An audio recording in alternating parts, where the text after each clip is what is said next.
ការធ្លាក់ចុះរបស់ប្រាក់យេនមានមូលហេតុគ្រឹះមកពីអត្រាការប្រាក់ពិតប្រាកដអវិជ្ជមានដែលមានន័យថាអត្រាផលចំណេញនៅតែទាបជាងអត្រាអតិផរណា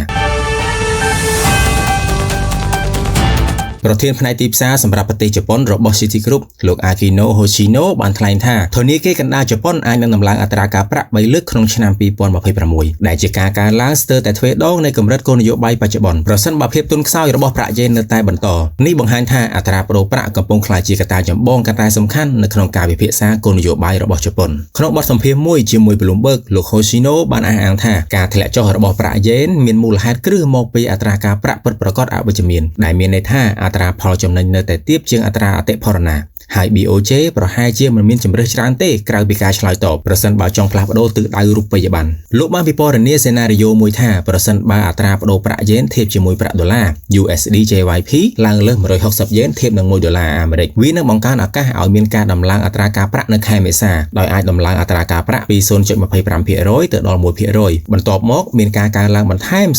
0.25% ទៀតនៅខែកក្កដាហើយអាចនឹងមានការដំឡើងលើកទី3នៅចុងឆ្នាំប្រសិនបើប្រាក់យេននៅតែទន់ខ្សោយផ្លូវគោលនយោបាយនេះមានលក្ខណៈគាំទ្រឲ្យប្រាក់យេនឡើងថ្លៃជាងទស្សនៈរួមរបស់ទីផ្សារដែលជាទូទៅរំពឹងថាជំហានបន្ទាប់របស់ BOJ នៅតែប្រើពេលជាច្រើនខែហើយភាគច្រើនផ្ដោតទៅលើពាក់កណ្ដាលឆ្នាំជាងការដំឡើងនៅខែមេសារបាយការណ៍របស់ Reuters ក៏បានបញ្ជាក់ផងដែរថាមន្ត្រីគោលនយោបាយមួយចំនួនមើលឃើញថាអាចមានលំហធ្វើឲ្យសកម្មភាពលឿនជាងនេះប្រសិនបើប្រាក់យេនទន់ខ្សោយគម្រាមកំហែងនិងពង្រីកសម្ពាធអតិផរណាដោយធ្វើឲ្យជម្រើសខែមេសាចូលក្នុងការពិចារណាទោះបីជាការរំពឹងទូទៅនៅតែថា BOJ នឹងរក្សាអត្រាថេរនៅកិច្ចប្រជុំបន្ទាប់ក៏ដោយលោក Hoshino ក៏បានលើកឡើងពីបណ្ដាញលំហូរទុនផងដែរប្រសិនបើអត្រាផលចំណេញនៅជប៉ុនជាពិសេសបំណុលរដ្ឋាភិបាលរយៈពេល10ឆ្នាំកើនឡើងដល់កម្រិតលើអត្រាអតិផរណាស្ថាប័នហិរញ្ញវត្ថុក្នុងស្រុកអាចពិចារណាបង្វែរទុនពីការវិនិយោគក្រៅប្រទេសត្រឡប់មកវិនិយោគក្នុងទីផ្សារបំណុលជប៉ុនវិញតាមទស្សនៈរបស់លោកកង្វះជម្រើសអត្រាផលចំណេញដែលទាក់ទាញនៅក្នុងស្រុកគឺជាមូលហេតុមួយដែលធ្វើឲ្យប្រាក់យេននៅតែទន់ខ្សោយយូរមកនេះ